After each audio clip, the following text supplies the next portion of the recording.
Chamo-me Américo Sardinha, tenho 81 anos de idade, sou natural e residente aqui na Terrugem e resido no bairro de Santo António. Bairro de Santo António esse que vamos falar hoje da construção em pormenor e como é que isto tudo começou. Isto tudo começou a partir do 25 de abril de 74 e então, mais precisamente no ano de 75, começámos a ouvir dizerem que em algumas terras vizinhas, pertencentes a outros concelhos, que havia câmaras que estavam a expropriar terrenos para a habitação própria.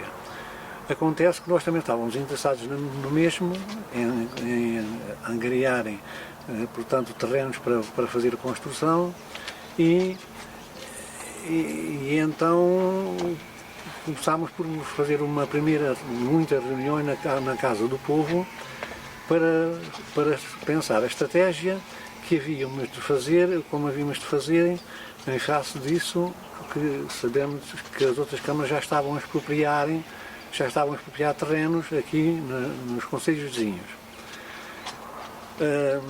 Foi então que nos lembrámos de perguntar se de facto aquela informação que tínhamos se correspondia à verdade ou não. Depois de sabermos que era verdade, que de facto havia câmaras que estavam a expropriar terrenos para construção própria, o que é que pensámos? Fazer uma reunião na Câmara, na Casa do Povo, e essa reunião da Casa do Povo deliberámos que iríamos pedir uma audiência ao Presidente da Câmara para que se marcasse uma reunião para podermos tratar do assunto tal qual como os outros senhores de outras terras estavam a fazer, não é? De modo que acontece que fomos à Câmara Municipal e a Câmara Municipal recebeu-nos e então mostraram-se muito receptivos da parte do Sr. Presidente da Câmara, mostraram muito receptivos à ideia que nós lá levávamos, porque primeiro dissemos ao que íamos, não é? E então o Sr. Presidente da Câmara, depois de nos ouvirem, disse que a Câmara iria fazer tudo o que fosse possível e que tivesse ao alcance da Câmara para que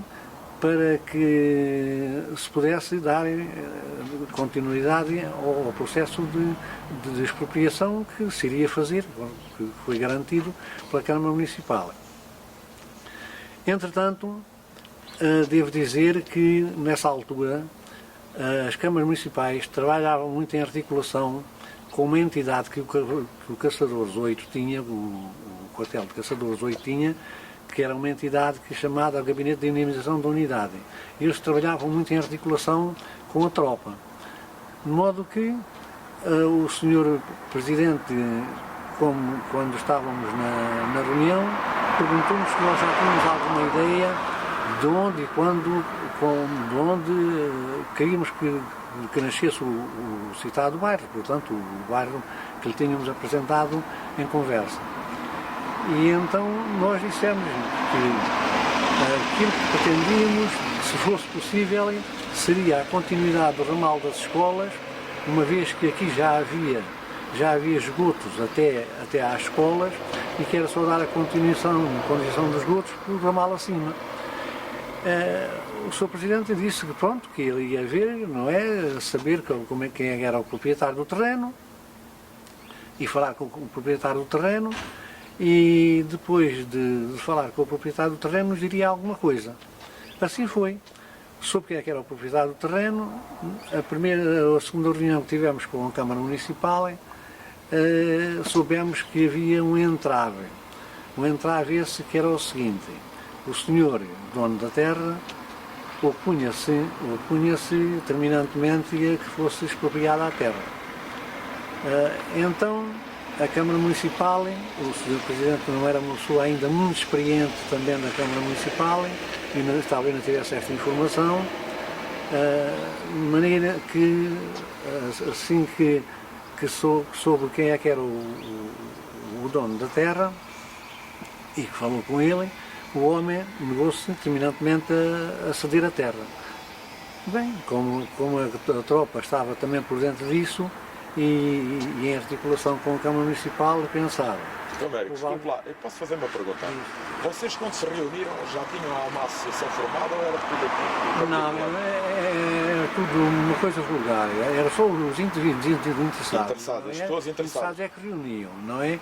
Só reuniam e depois havia uma delegação, quando era preciso ir a qualquer lado, ia uma delegação Pois, de mas duas tudo ou a três título pessoas. particular, não Tudo, estava nem. tudo a título particular, Não havia exatamente. ainda a associação formal. Até chegar à Câmara era tudo a título particular, é verdade? ok. Pronto, exatamente.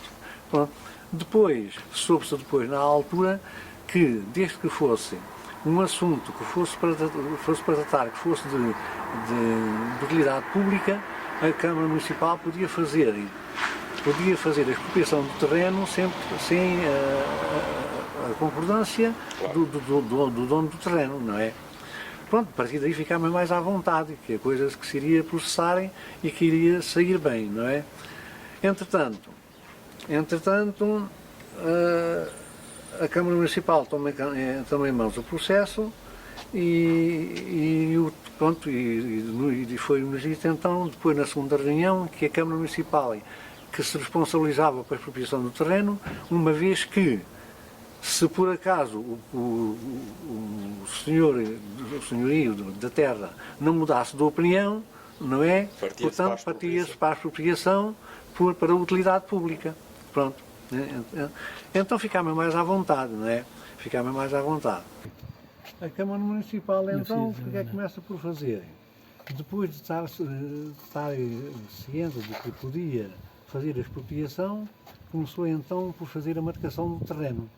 Fazer a marcação do terreno, pronto, informou-nos que de facto já podiam, portanto, ter a certeza que é coisa que não voltava atrás, não é? E então fez a expropriação do terreno e fizeram-se a marcação dos lotes. Manteve-se a expropriação, que ele não... Manteve-se a expropriação. Ele continuava a não aceitar. Para utilidade pública, embora sem concordância do dono, continuava a não concordarem com isso, não é? No meio que, depois de eles terem a certeza que de facto podiam expropriar o terreno, fizeram a marcação aqui do terreno já, não é verdade, fizeram a marcação de 48 lotes, de 360 metros quadrados cada um, e que Mais os arruamentos. Mais os arruamentos, exatamente. Os arruamentos foi logo visto que seria assim. A Câmara Municipal, quer dizer, prontificava-se a fazer os arruamentos e a eletricidade, não é? Para isso era assim, o preço do lote era 7.200 cubos, nessa altura ainda era escuro, não é? 7.200 cubos. Mas se as pessoas aceitassem, a Câmara comprometia-se a fazer os arruamentos por mais 1.800 escudos, portanto pagavam-se 9.000 escudos por terreno e a Câmara ficava comprometida em fazer os arruamentos e as infraestruturas. E as infraestruturas. Menos água, que na altura ainda não havia água na Ferrugem, não é? E então foi assim. De maneira que depois faz assim, a Câmara Municipal, quando já estava a senhora do processo, não é? E aquilo já não podia voltar atrás, a expropriação, convocou o pessoal todo, não é? Para estarmos aqui no terreno, num determinado dia, que eu não me lembro já o dia que foi. E para quê? Veio então o Presidente da Câmara, veio o chefe da Secretaria da Câmara e o engenheiro da Câmara e vieram as Forças Armadas com 6 ou 7 elementos das Forças Armadas do Gabinete de Dinamização da Unidade, aqui. E então chegaram aqui, pronto, à hora marcada, e nós estávamos aqui já presentes. Acontece o seguinte, que os homens disseram assim, pronto, nós vamos fazer, vós, vão fazer a ocupação simbólica do terreno. Vão para cima do terreno, diz que os senhores tomaram o terreno, não é verdade? Porque nessa altura havia a tomada de terrenos e era assim que as coisas funcionavam, a maior parte delas, não é verdade? E então o pessoal, pronto, cada um lá saiu, saltou para cima do terreno, como foi quis, não é? E foi assim que a história do bairro de Santo António. O bairro de Santo António, quer dizer, foi assim que se conseguiu, pronto. Depois foi feita a expropriação do terreno, cada um começou a fazer as escrituras, quando houve a autorização para fazer as escrituras, E depois das escrituras feitas, pronto, cada um começou como quis, não é? Houve pessoas, na altura, que tinham mais poder, não é? Mais poder económico, começaram logo a fazerem as casas de raiz, não é verdade? Houve outros que não tinham tanto poder económico, e outros também, por um bocado de medo, não fosse quanto que aquilo ainda não fosse avante, não é? Essas pessoas começaram um bocado mais tarde, mas pronto, mas depois começou-se a fazer, quando viram então que havia já a ordem para fazer as escrituras, nessa altura as pessoas ficaram todas à vontade e começaram então a fazer tudo à medida daquilo que podiam financeiramente. Américo, e havia uma traça comum ou as pessoas eram livres de escolher o modelo arquitetónico de cada casa? O que eles exigiam é que as casas fossem geminadas. Quer dizer, cada duas casas ficasse com a frontaria igual, não é? Depois lá dentro cada um faria como quisesse e como queria, não é? Ok. Foi assim. Mas a exigência era que as casas, em vez de se separarem, aí todas as casas que estão a duas e duas têm a frontaria igual. Pode haver uma pequena diferença, não é? Mas normalmente no fundo estão iguais. Ok. Foi essa a exigência que eles Vejamos fizeram. aqui, não querendo apanhar aqui o... Cá está. Esta é a sua e ali é do seu vizinho, não é? É, vizinho e primo. Ok. Sim, senhora. Pronto, era a minha dúvida se era... Pois, mas é que esta é a história da feitura aqui do bairro de Santo António, pronto. E está uma bela história e nós agradecemos, não sei se há mais alguma pergunta. É capaz de ter o bairro neste momento mais habitantes do que a aldeia antiga em si. Sim, é capaz. Não sei se sabe porque, bem, não sei se está a gravar ainda, nesse não está a gravar. Pronto, é que isto depois foi assim. Aqui foi feita a primeira tranche de casas, não é? Portanto, aqui 48 lotes, não é? Depois, mais tarde, começaram a aparecer mais indivíduos, mais indivíduos que queriam fazer casa e não tinham terreno à mesma, porque este aqui esgotou-se. Ao esgotar este terreno aqui, começaram então a expropriarem na parte de trás e expropriaram-se mais duas ruas, portanto, do lado esquerdo, como quem vem da Estrada Nacional 4, para a entrada da Terugem, para a entrada da Terugem, não é? E então, pronto, hoje o bairro tem não sei quantos prédios tem, não sei Quantos fogos tem, mas... Eu acho que houve mais 2 vezes 40. Mais 2 vezes 40? Não tenho a certeza. Talvez, não sei isso, não tenho a certeza. Eu também não. Eu até estava a pensar que fossem 48 mais também, por exemplo, em cada rua. Não, eu sei é? que a última vez que foram 39. E acho que na outra vez tinha sido 40, portanto acho que deve ter à volta de 120. Isso não tenho conhecimento já não tenho conhecimento porque, quer dizer, já estava fora do processo, não é verdade? Pois. E então já não sei. Agora a última parte já se processou de maneira diferente. Pois, exatamente, portanto, já havia ordem para comprar os terrenos e as pessoas fizeram isso mais à vontade. A primeira vez era obrigatório quem comprasse ter que fazer casa. Pois, e ali já não. Já compravam e tantos que ainda lá há muitos por fazer da segunda e da terceira fase. Pois. Pois. E aqui ainda temos que dizer que nós fizemos muitas reuniões por causa disto. Havia a entrada da pessoa ceder o terreno, não é verdade? E pronto, e sem ceder o terreno ou sem a Câmara expropriar, e as pessoas não podiam começar a construir, porque não tinham casa, não tinham terreno, não é? Claro, estava legal. Não estava legal, exatamente.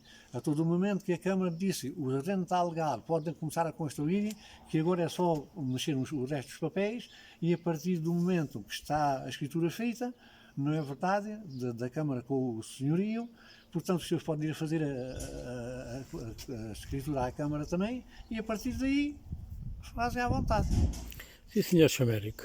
Olha, gostámos imenso. Já, muito obrigado pela sua disponibilidade. Não tenho que agradecer. Por nos mostrar aqui as origens do bairro Santo António. A tentar gravar o máximo estamos possível aqui, das coisas estamos que se aqui na... Esta é a história contada quase ao pormenor. É pormenor e é muito bom. Como foi feito aqui o bairro. Esta é a Rua das Laranjeiras. As pessoas que foram intervenientes nestas e noutras situações. Pois. E nada melhor do que estamos mesmo aqui praticamente debaixo de uma. Para mostrar e exemplificar a questão. Muito obrigado. Nada, Sr. Américo, muito obrigado.